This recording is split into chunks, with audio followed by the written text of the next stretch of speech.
Today we're going to dive into Lightroom. We're going to focus entirely on the HSL tab. We've talked about it before in various videos, but today we are going to master it because it's Tutorial Tuesday. Welcome back to Tutorial Tuesday, where each and every Tuesday we bring you a brand new, fresh photography tutorial. Now this week we're diving into Lightroom, where we are going to go in depth with the HSL tab. Now we've covered this before in previous videos in kind of a little bit of detail, but this time we're going to really look at what it can do, how all the different sliders work together, and what you can really achieve by using the HSL tab. Now we're going to use a couple of different photos. I'm going to explain why. Let's dive into the computer right now. So I've got this photo to start with. I've already done a kind of basic edit on it for the exposure and things like that, but not really diving into the colors at all, which is what we're going to do with the HSL tab. Now the reason we're going to use a couple of different photos is it's very difficult to get one photo that really encompasses all of the different colors and everything that we can do with the HSL tab. You know, there's so much creativity you can use with that HSL tab that it's difficult to actually show it all in one photo. So we're going to use a couple of different photos. But first things first, we've got this nice photo here. Now we've got a lot of blue in this photo.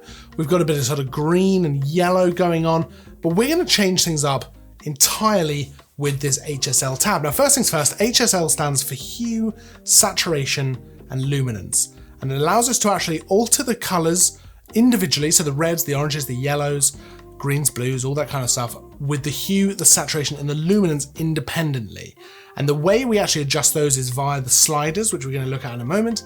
And they actually allow us to really make big changes to these colors and to the photo as a whole. So let's just dive in straight away. So first things first, let's look at the hue. Now there's a couple of different ways you can have this panel set up.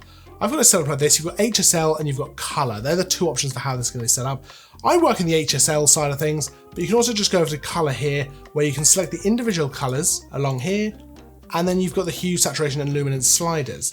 I prefer to work in the actual HSL side of this tab, which allows you to use the hue on all the colors, the saturation on all the colors, and of course the luminance. And if you want to, you can see all of those at once by pressing all. So nice and straightforward, nice and easy, and nice and visually interesting and visually informative as well. So first things first, let's work with the hue of the different colors. That's generally where I'll start, getting the hue to be what I want, and then I'll mess around with the saturation and the luminance as well. I'm gonna show you how powerful this can be. So with the hue, obviously you've got the individual colors here. So for example, if we go to orange and we move that, you can see the cliffs over here on the left are really changing color.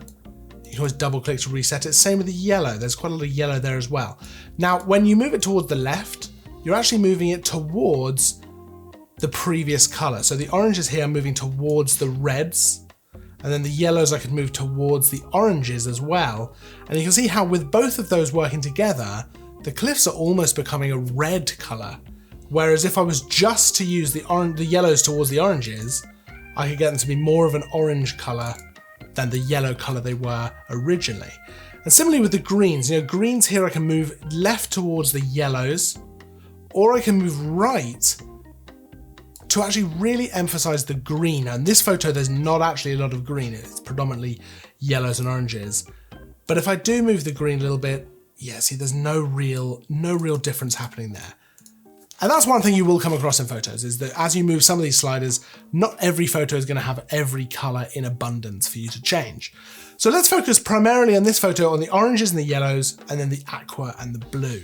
So let's move the oranges a little bit to the left, the yellows a little bit to the left as well. You can always switch on and off the entire HSL tab by clicking this little icon here, which turns it off and turns it back on. So you can see we've made a very subtle difference. And for me, that's really what the HSL tab is about, is being relatively subtle with your color changes, unless you do want to go for a very specific look. So let's go a little bit further with the orange and the yellow. Let's bring them down. We'll leave the greens and the reds pretty much as they are because they're not doing too much. Just bring those yellows back. And then with the blues and the aquas, again, they kind of work in conjunction with each other. So let's change the aqua first of all. You can see not a huge amount is happening. There is a general color shift in the kind of sky and the sea there. But if I reset that to 0 by just double clicking, if I use the blue, you'll see there is a massive color shift towards the purple if we go right, and towards the aqua if we go left. Now that is a huge difference that we're making there. And predominantly the colors in this photo are orange and blue. So that's not that surprising, to be honest. But if I move that a little bit towards the aqua and I move the aqua a little bit towards the blue and just turn the whole thing off and then back on, you can see we're really starting to go for an orange and teal kind of look to this, moving away from the yellows we had and pushing the blues towards the aqua a little bit. But I'm going to show you how we can go even further with this HSL tab. It may not look like we've done that much, like it's that powerful so far. Let's come over to saturation and let's just boost the blues a little bit. That's going to bring that sea color out. And with the oranges, let's maybe bring that down a touch. Same with the yellows, just to pull back the color in these cliffs. Now, we're not really going to touch many of the other colors because, like I said before, predominantly we've just got those two colors there. But let's go into the luminance. I'm going to show you exactly what we can do here. Now, you might see this sky is a little bit washed out, a little bit boring. But if we come down to the luminance on the blue side of things and we bring that down, we can bring that really far down. We can really start to bring out that sky, bring out the color. Same with the aqua. And then with the oranges, let's bring the oranges down a little bit, but boost the yellows. Then we've got an interesting looking cliff. Now let's turn off the whole thing and turn it back on. Now you can see we're making a massive difference with just the HSL tab here. But let's go even further again. So we've brought the blue luminance down here, but let's bring the blue saturation right down. Maybe just to about there. So there's just a hint of color. Let's go back to the luminance, bring that down even further, and the aqua. And you can see we're now in a position where we've got a very artistic kind of choice that we've got going on here, but it's a very dramatic look to the photo. Let's turn the whole thing off and then back on. And we've really made a lot of difference here. Now, obviously this is going a bit far. Like I said at the beginning, it works, I think, best when you're a little bit subtle with it. But this just goes to show the power that the HSL tab has with these photos. You know, you could really go for completely getting rid of the blues and actually bring down a very dark sky and creating a very dramatic, artistic look to this photo.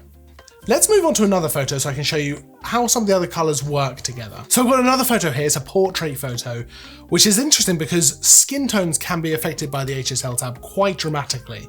So we want to be careful with that. I've already made some exposure adjustments and kind of edited it for that kind of side of things, but we've not dived into the color. But there's a lot that we can do here. Now, you can see from the photo that predominantly we've got some yellows, we've got quite a lot of green as well. And there might be some other colors hidden in there as well that aren't so obvious. There's often a lot of blue hidden in shadows and things like that. So we'll get into that in a moment. Now with this one, like I said, we want to be a little bit careful not to mess too much with the skin tones, but we can also use it to kind of correct the skin tones a little bit and get them exactly where we want them to be. So again, let's start off with the hue. Now, if we play with the red in this one, you'll notice that the only real difference it's making is in our subject's lips there. If we bring it down, we can really emphasize her lips, but we probably don't want to go too far with that. But we might want to bring it down a bit just to make those reds nice and rich. And then as orange is where we're going to really have an issue or potential issue with the skin tones, but it's also where we can actually correct the skin tones and change them to how we want them to look. So let's bring them to the left a little bit. That's going to bring a little bit more of the kind of the burnt orange, the red into it. And you know, if we go too far, you can see her skin tones just completely are destroyed. But if we go just a little bit, it helps to just bring out those skin tones and remove the kind of yellow look that we had going on there. Now, the next thing you'll notice is that when we play around with the yellows, it's probably going to affect the skin tones a tiny bit as well, but it's going to affect the greens as well as this yellow plant up here at the top. So let's just move those a little bit. You can see as I do that, the yellow becomes very much an orange on this plant up on the top right. And if I move it the other way, it becomes more of a green. But if you look at the grass as well, maybe to the left makes it a much more of a yellowy grass, much more of an orangey grass. And maybe to the right makes it much more green. So even though we're not affecting the green color here, we are having a huge effect on the greens in this photo.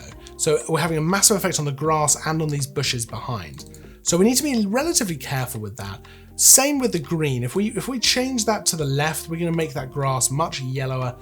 And of course, then we can use the yellow slider as well to really maximize that. So they work really hand in hand together with those colors. Whereas if we move the green slider towards the right, we're going to really pull out the green and the grass and the bushes here, but without doing too much to this yellow bush. So if I then move the yellow to the left a little bit, we're going to have a pretty vibrant looking photo, but a lot of green and then a lot of yellow moving towards the orange. Now, if I turn the whole thing off and then back on, you can see it's actually been a relatively subtle adjustment that we've made. There's an adjustment to the skin tones and then just pulling out those greens and those yellows. But let's do something a little bit different. Let's move the greens over towards the yellows a little bit and the yellows down. Let's go for a very Instagram kind of friendly look. So a lot of orange and yellow and maybe a little bit of teal and stuff like that. Let's pull this right down. Let's bring the greens down as well. And then we can come into the saturation. You can see this bush is looking a little bit oversaturated. So I'm going to bring the yellows down a little bit. I want to bring the oranges as they are, because otherwise it's going to affect the skin tones too much. And then back in the hue, let's have a look at the blues. So if I move the blue left and right, you can see it is having a slight effect on her leg here. So a little bit in the shadows.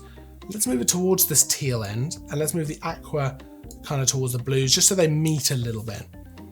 And back in the saturation, let's bump up the blues a little bit. And then let's come over to the luminance and bring those blues down. Now what that's going to do is actually bring out some of the color in her leg here. Let's do the same for the aqua. And then for the yellows, let's bring that down a little bit and the greens down a little bit as well. And this is a technique you can actually use to really make your subject pop just using the HSL tab. Because if you're highlighting different colors like, for example, blues and yellows and reducing the luminance, but leaving orange where it is, or even boosting it a little bit, then that orange, which is basically where the skin tones live, is going to be the brightest part of the image. And that's going to allow you to really make your subject pop. I mean, if we turn this whole thing off and then back on, you can see we've made a very, very big difference to the image. Now let's boost the blue saturation a little bit more, or the aqua, because it's a faint blue here, but it's going to help to sell that kind of orange and teal look that maybe we're going for. Let's come over to the luminance, bring the blues down a little bit more, the aquas down. And we can always bring the saturation of something like the greens down a little bit, which is going to help to maybe isolate our subjects a little bit more. We could even bring the yellows down a bit further if you want to have more of a desaturated look, but have our subject still popping in the frame.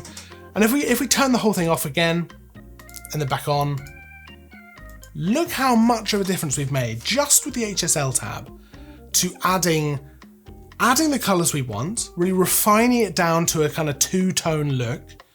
We've played with the saturation, we've played with the luminance. There's a huge amount that we've done here. We've corrected the skin tones a little bit. And it's a really, really powerful tool. Now, of course, that's just one tool in Lightroom. You could then use that in conjunction with something like the calibration down at the bottom.